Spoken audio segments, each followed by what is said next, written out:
Good morning, student. Today we will discuss about the phylum Porifera. It is the first phylum of animal kingdom. First of all, you have to know about this. It is the first phylum of animal kingdom. In the last lecture we have discussed about the classification of the animal kingdom. तो आपने देखा होगा वहाँ पे हमने इसको बांटा था on the basis of it cellular level या लेवल ऑफ ऑर्गेनाइजेशन के हिसाब से इसको हमने डिवाइड किया था। तो सबसे पहले इसकी एक नॉर्मली बात करें तो ये पहले ऑर्गेनिज्म थे जिनमें आपने मल्टी सेलुलैरिटी को ऑब्जर्व किया था, यानी कि मल्टी सेलुलैरिटी को इस फाइलम में सबसे पहले ऑब्जर्व किया गया था। यहाँ पे सबसे पहले आपको देखा गया था कि ऑर्गेनिज्म में बहुत सारी सेल होती हैं और यहाँ पे डिवीजन ऑफ लेबर होता है, यानी धीरे धीरे सभी सेल अपना अपना काम भी करना शुरू कर देती हैं। हालांकि कोऑर्डिनेशन की बहुत ज्यादा इसमें प्रेजेंस नहीं देखी जाती है, कोऑर्डिनेशन नहीं होता है, लेकिन अपना अपना काम ये सभी करते हैं। तो यहाँ पे हम ये कह सकते हैं कि cellular level of body organisation is present. Cellular level of body organisation is present. दूसरी इंपॉर्टेंट चीज आती है बेटा, इसका नाम जो पड़ा है that is due to the pores. इसके ऊपर बहुत सारे पोर्स होते हैं, तो इनको हम पोर बियरिंग एनिमल भी बोल देते हैं, पोर बियरिंग एनिमल। और इन पोर्स का एक नाम रखा गया है दैट इज ओस्टिया। ठीक है, इसके आगे हम बात करेंगे, अभी इतना ये कि पोर बियरिंग एनिमल है, इनके पास कोई भी किसी भी प्रकार का टिश्यू नहीं पाया जाता है। तो यहाँ पे टिश्यू की कोई प्रेजेंस नहीं होती है। हम बता ही चुके हैं आपको सेलुलर लेवल ऑफ ऑर्गेनाइजेशन होता है, टिश्यू यहाँ पे नहीं मिलेगा।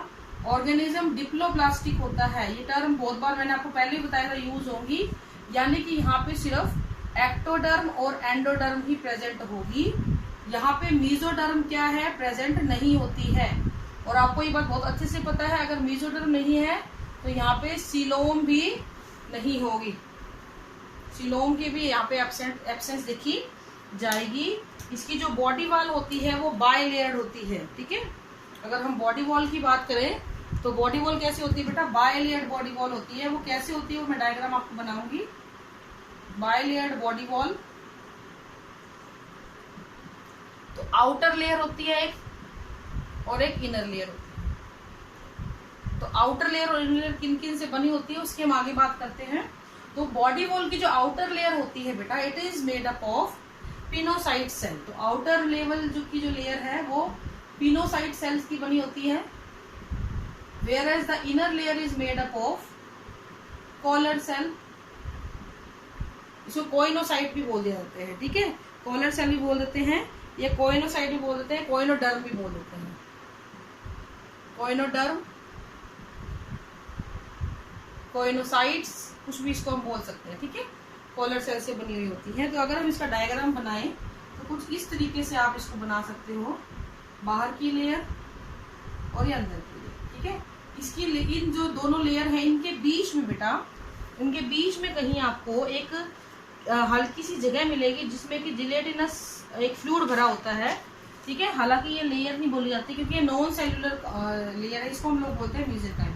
तो ये अगर आपकी आर्टिकुलेटर में तो पिनेकोसाइट, पिनेकोडर्म बोल दो, कोइनोडर्म बोल दो, और ये बीच में जो है इसको हम बोलेंगे मेसेंकाइम। ये ध्यान रखना बेटा, इसको मेसेंकाइमा बोलेंगे, मेसोग्लिया नहीं बोलेंगे। ये एक नॉन सेलुलर लेयर है, यहाँ पे किसी भी प्रकार की कोई सेल नहीं पाई जाती है। एक जिलेटिनस फ्लूइड यहाँ पे फिल किया होता है, अदरवाइज में ऐसा और भी कुछ नहीं मिलता है। अब अगर हम इसकी बॉडी स्ट्रक्चर की बात करें तो इस ऑर्गेनिज्म की पूरी बॉडी के ऊपर आपको छोटे छोटे पोर्स मिलेंगे, इसीलिए इनको पोर बियरिंग एनिमल मैंने शुरू में भी बताया आपको। और इन पोर का नाम होता है बेटा ओस्टिया। और ये पोर क्या काम करते हैं, ये बाहर से फूड, ऑक्सीजन या कोई भी चीज जो इनकी जरूरत की होती है उसको अंदर लाने का काम करते हैं ओस्टिया। आपने अगर अपने घरों में जो स्पंज होती है ना, स्पंज देखी होगी सभी ने, गद्दों में भी होती है, वैसे भी बच्चे यूज करते हैं कुछ बनाने के लिए। तो स्पंज जो होती है आपने देखा होगा उसमें बहुत सारे माइन्यूट पोर्स होते हैं।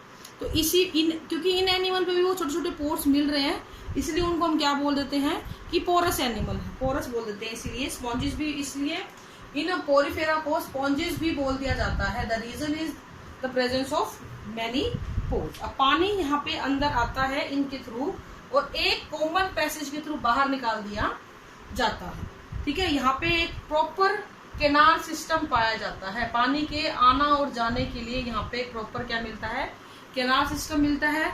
ये less developed to well developed पाया जाता है, लेकिन पाया जाता है। ठीक है, अगर हम बात करें इनकी रिहाइश की, इनके हैबिटेट की, तो बेटा ये मिलते हैं पानी के अंदर।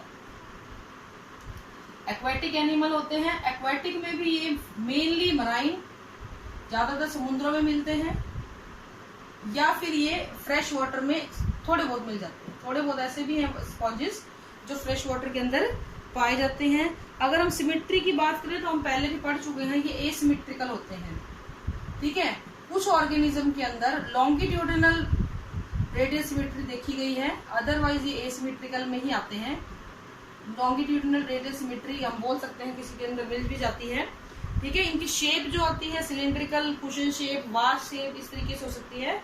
अगर हम इसके स्केलेटन की बात करें तो इसके पास स्केलेटन होता है एक्सोस्केलेटन, और ये स्केलेटन बना होगा या तो कैल्शियम का, कैल्केरियस होगा या सिलिकेशियस होगा। सिलिकेशियस और कैल्केरियस होता है, और ये क्या होते हैं, स्पाइक्यूल्स होते हैं। स्पाइक्यूल्स जो होंगे ये एंडोस्केलेटन एक्सोस्केलेटन को बनाएंगे, और ये या तो कैल्शियम कार्बोनेट के बने होंगे या सिलिका के बने हुए हो सकते हैं। अब नाउ द क्वेश्चन इज, ये प्रेजेंट कहाँ होते हैं बेटा? मैंने अभी भी एक लेयर बनाई थी मीसेनकाइमा, इस तरीके से। तो ये मीसेनकाइमा यहाँ पे थी, तो मीसेनकाइमा से निकले होते हैं और बाहर की तरफ निकले होते हैं, ऐसे इस तरीके से ये बाहर होते हैं, एम्बेडेड होते हैं मीसेनकाइमा के अंदर, और स्प्रेड होते हैं बाहर की तरफ। इनका काम क्या होता है, ये प्लांट को रिजिडिटी, एनिमल, इस एनिमल को रिजिडिटी देते हैं, प्लस ये उसको प्रोटेक्शन का काम भी करते हैं। तो ये दो काम इसके द्वारा किए जाएंगे। ठीक है, अगर हम इसके सेक्स की बात करें तो यहाँ पे सेक्सेस सेपरेट नहीं होते हैं, सेक्सेस सेपरेट नहीं होते हैं। अगर हम इसके सेक्सुअल रिप्रोडक्शन की बात करें तो ये सेक्सुअल और एसेक्सुअल दोनों तरीके का ही रिप्रोडक्शन फॉर्म करता है। अगर एसेक्सुअल की बात करें तो एसेक्सुअल ये करेगा फ्रेगमेंटेशन से, और सेक्सुअल आपको पता ही है कैसे होता है, by the gametes, by the formation of gametes, या गैमेट्स की हेल्प से जो है ये रिप्रोडक्शन किया जाएगा यहाँ पे। अगर हम इसके डेवलपमेंट की बात करें कि जायगोट बन गया है, जायगोट का डेवलपमेंट कैसा होता है बेटा, तो यहाँ पे जायगोट का डेवलपमेंट कैसा होता है, इनडायरेक्ट होता है, यानी कि कोई ना कोई लार्वल स्टेज यहाँ पे आपको जरूर मिलेगी। ठीक है, अब आती है आपकी क्लासेस ऑफ कॉर्डिफेरा। तो हमने इसको 3 क्लासेस में बांट दिया है बेटा, कैलकेरिया, हेक्साटिनिडिला और डर्मेटोस्पॉन्जिया। हालांकि हमारे सिलेबस में सिर्फ फीचर्स ही हैं, बट स्टिल मैं आपको थोड़ा थोड़ा इनके बारे में बताती हूँ। ये सबसे प्रिमिटिव है, Calcarea is the most primitive. छोटे होते हैं, लगभग 10 सेंटीमीटर तक के होते हैं, और इनके जो स्पाइक्यूल्स होते हैं वो कैल्शियम कार्बोनेट के होते हैं। ठीक है, इसके एग्जांपल है साइकोन एंड स्काइफा। ठीक है, अगर हम इसकी बात करें तो इसको हम बोलते हैं ग्लास स्पॉन्ज। ग्लास जो है आपको पता है, अगर आपने केमिस्ट्री में कभी पढ़ा हो, तो जो ग्लास होता है वो सिलिका से बनता है। तो इसका मतलब यहाँ पे इसका जो स्केलेटन है वो कैसे बना होगा, एक्सोस्केलेटन इसका सिलिका से बना हुआ होता है। और ये सिलिका जो है बहुत सारी, लगभग 6 डायरेक्शन के अंदर ऐसे ऐसे स्पाइक्यूल्स फैले होते हैं, इसीलिए इसका नाम हेक्साटिनिडिला पड़ा है। इसके एग्जाम्पल है यूप्लेक्टेला, ये बहुत सुंदर होता है। इसको एज ए वेडिंग गिफ्ट जो है दिया जाता है कई कंट्रीज के अंदर, चाइना वाइना में इसको एज ए वेडिंग गिफ्ट लोग एक दूसरे को देते हैं। ठीक है, और इसके बाद आता है बेटा आपका डर्मेटोस्पॉन्जिया, इसको हम लोग बाथ स्पॉन्ज भी बोल देते हैं, और ये भी किसका बना होता है बेटा, सिलिका का ही बना हुआ होता है। तो मोटा मोटा मैंने आपको इसके बारे में बता दिया है। Now we will discuss about the canal system. Canal system में क्या होगा बेटा, यहाँ पे अगर हम कैनाल सिस्टम की इसकी बात करें तो पानी का आवागमन जो है वो कैसे हो रहा है, ये 3 तरीके का होता है पानी का आवागमन। एस्कॉन टाइप हो गया, साइकोन टाइप हो गया, और लेक्यूना हो गया। इसमें जैसे ये बॉडी है, इसके ऊपर बहुत सारे पोर हैं, तो डायरेक्टली पानी अंदर जाएगा, और यहाँ पे एक पोर होता है जिसको हम लोग बोलते हैं ऑस्क्यूलम। इस ऑस्क्यूलम के थ्रू ये पानी बाहर निकल जाएगा। इस तरीके से पानी को बाहर निकाल दिया जाएगा सिंपली, ठीक है। और एक चीज ध्यान रखना, ये ऑर्गेनिज्म ससाइल होते हैं। ससाइल का मतलब है ये मूवमेंट वगैरह नहीं करते हैं, होल्ड फास्ट की हेल्प से ये किसी सबस्ट्रेट के ऊपर चिपके हुए रहते हैं, ठीक है। तो इस तरीके से पानी बाहर निकल जाएगा। साइकोन में क्या होता है बेटा, साइकोन टाइप में क्या होगा, ये जो आपका स्ट्रक्चर है, ओस्टिया जो है, ये पोर आगे अंदर एक ट्यूब से जुड़ी होती है, यहाँ पर जाती है, और ये जो ट्यूब होती है फर्दर, ये ट्यूब जो है आपके मेन सिस्टम के साथ जुड़ी हुई, इस तरीके से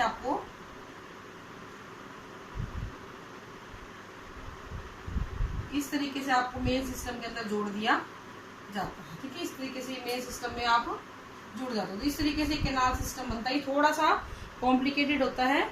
इसको हम लोग बोलते हैं इनकरंट कैनाल। इस वाली को पानी अंदर आ रहा है, इसमें इनकरंट कैनाल बोलेंगे इसको, ठीक है। ये आपका ओस्टिया है, और ये जो आपकी है ये नीचे वाली, ये रेडियल कैनाल, जैसे ये वाली रेडियल कैनाल, ठीक है। अगर हम लेक्यूलर टाइप की बात करें तो यहाँ पे सिर्फ कैनाल में क्या होता है, फ्लैजिला मिलना शुरू हो जाते हैं, ये फ्लैजिलेटेड हो जाती है। बस इतना ही फर्क है, बाकी कोई खास फर्क इसके अंदर नहीं होता है। बस कॉम्प्लेक्सिटी का फर्क यहाँ पे पाया गया है। ये नहीं पूछा जाता है, स्टिल बता दिया मैंने आपको। तो this is all for today, phylum Porifera. Tomorrow will discuss the next phylum. Thank you and have a nice day.